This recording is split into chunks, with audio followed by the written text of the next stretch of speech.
Hi everyone! So you all requested that I keep talking about American Horror Story Apocalypse, so here it is. In this video we will talk about Warlocks, witches, Mallory's role, and explore Apocalypse in detail from episode 1 to episode 4, but we will also stretch up until episode 7, you will see why.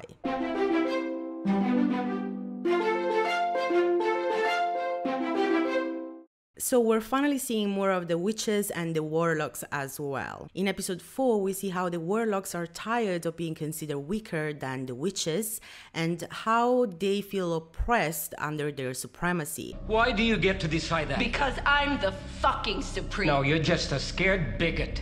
Because of this, they rush into seeing into Michael the figure that they need, the Alpha, which is the male version of the Supreme. The Alpha is another biblical reference that shows us how the devil is supposed to trick us. In Revelations 22:13, God says, "I am the Alpha and the Omega, the first and the last, the beginning and the end." Michael is thus seen as the Alpha, the savior of the warlocks, while in reality is probably going to be their end, their actual demise. According to the Antichrist prophecy, weak men will follow a false prophet, thinking he will be their savior. Few of them will actually recognize his darkness. Let's just say that you're right, and he was responsible. Then his magic is dark and volatile, and we should leave him the fuck alone. American Horror Story inserted this prophecy very early on, as soon as Murder House, when Constance asks Billy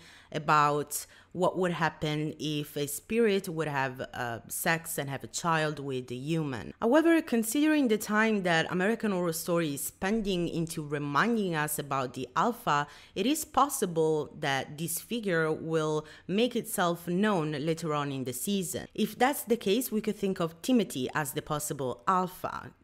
Yes, he is dead, but probably not for long, considering that he will be back in later episodes. Also, no one stays completely dead in American Horror Story. After all, Apocalypse still hasn't explained why he saw the 666 digits in the mirror in the first episode. And we know from episode 4 that seeing something through a mirror is part of the first test of the Warlocks version of the Seven Wonders. Timothy and Emily then could have been red herrings so far, or, given the many biblical references in that regards, they could still become important figures for the future of humanity after Apocalypse. Perhaps the new Adam and Eve and Alpha and Supreme, which will repopulate the earth and bring unity amongst the magic world between witches and warlocks. If you want to know more about the Adam and Eve theories and how they apply to Timothy and Emily, you can watch my previous video on American Horror Story, which I will link in the description, comment below probably, and in the end card. A last note on the Warlocks is that American Horror Story Apocalypse gives us a reason for their perceived inferiority, which is testosterone, known to be an inhibitor in the magic world. Yet the Warlocks' inability to rise, in my opinion, could be not a mere fact of ability, but rather that the historical power of witches in the magic realm has further isolated warlocks from achieving their true potential. The way in which witches dismiss the warlocks and their ability to leadership positions is strikingly similar to how our society has historically viewed women as inferior to men. Thus, bigotry and power and who possess that power is clearly shaped by Murphy in this magic world, perhaps as a way to satirize our actual world. In the middle of all of this, Michael is clearly aware of who he is, even in the flashbacks. His scared demeanor is a trick. I think that everything that went down was simply staged as a way for him to infiltrate the magic world. A quick note on Meade, which was revealed to be a robot programmed by Michael, is about her implanted memories that, although fake, are clear references to what she represents. In this, she's first portrayed in 1962 as Rosie, the robot maid from the Jetsons that is given an apple instead of a candy. And in 1968, she rejects a boy's advances while watching Rosemary's Baby, possibly the ultimate Antichrist movie. When Meade betrays Venable, we also see all the Outpost occupants' fears and darkness that the Antichrist brings out of them. Surprisingly, Venable's is about a body defect, possibly a scoliosis, but the level of shame and torment that brings her feels way too dramatic for a character like her, especially when compared to the other occupants' fears and general admissions. To me, Venable's back look as if something else was there and was ripped from her. Let me make that clearer. Perhaps Venable is a fallen angel. Her corruption and darkness caused her to lose her wings. Did it hurt? No. Does it bring you great pain?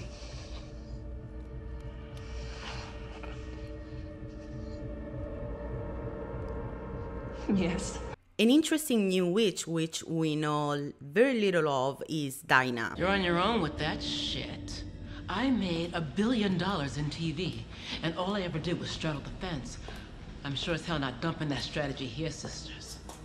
I haven't promised anything, I haven't signed anything, and I'm not here to defeat anyone. From Madison's comment, we could associate her with Marie Laveau's voodoo witchcraft. From Coven, we know that Marie Laveau sold her soul to Papa Legba, whose home was hell, creating a precedent which we know of with voodoo witches and evil. Perhaps that's how Dinah and Michael knew themselves from before. We know that in episode 7, there will be a traitor. It would be logical to think of Dinah as a perfect candidate of someone betraying the Coven, as she feels she doesn't belong to it anyway. Ryan Murphy posted this picture on Instagram, which he renamed as The Last Supper. L'Ultima Cena by Leonardo da Vinci is a painting showcasing the Last Supper of Jesus with his apostles when he tells them that one amongst them will betray him. Perhaps the traitor of episode 7 is the Judas of this dinner. Maybe Dinah, who's absent from this picture, as is the person that should occupy the space between John Collins and the Warlock. However, in the Leonardo da Vinci famous art, Judas is the third person on the right from Jesus, which would make, if any of these hypotheses is even remotely correct, either Zoe, the traitor from Cordelia's point of view, or more probable, although quite predictable,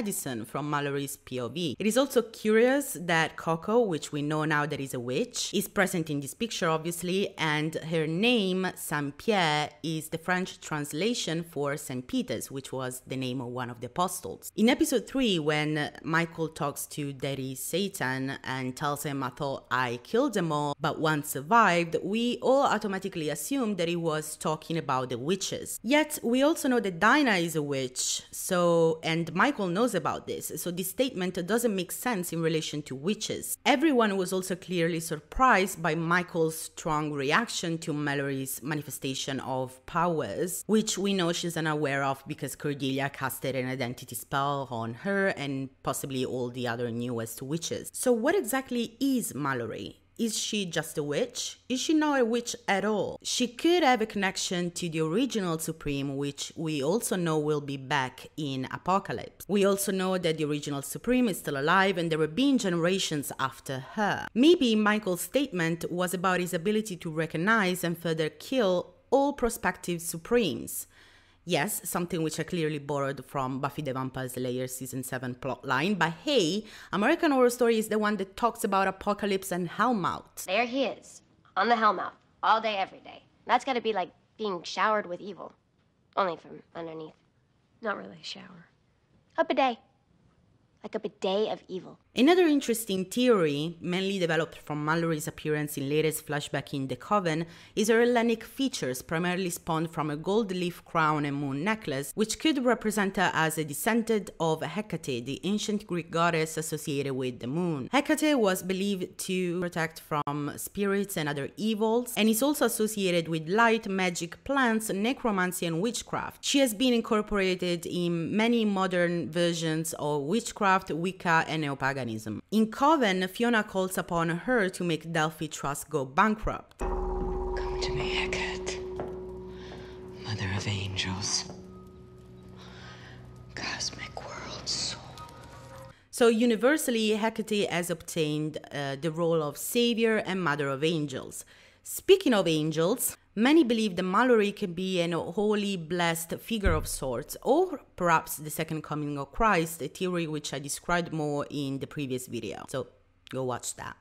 However, if we are to theorize that Mallory is not Christ itself, as Michael is not Satan itself either, it would make sense for her to be some sort of agent of God. She could be a seraph, a member of the highest order of angels in the celestial hierarchies, which also translates as the Burning One. And the first power which we see portrayed by Mallory is pyrokinesis. Another heavenly possibility is that she's actually an archangel, taking from the fire concept again, specifically Michael, the archangel of fire. Michael uses fire as a way to reveal people's soul and discover truth which had been previously hidden in the darkness, much like the face of Langdon showing itself to Mallory.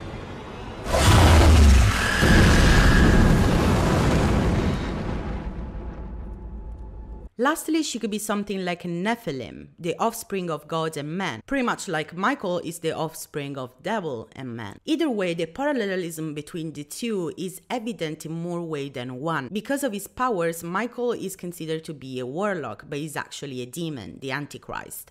Perhaps because of her powers, Mallory is automatically considered a witch as well, but she is some sort of angelic figure. In episode 4, both Michael and Mallory defy specific orders and expectations of their respective covens, Michael with the mirror and Mallory with the flower. Yet, whether in Michael's case his defiance is shown as dark and possibly deadly, Mallory literally creates new life. So, this is the end of my second video dedicated on American Horror Story Apocalypse. If you enjoyed this video and you would like to see more from me, make sure to subscribe and hit the bell button to receive notifications when my next videos are up. I hope you enjoyed and I'll see you next time.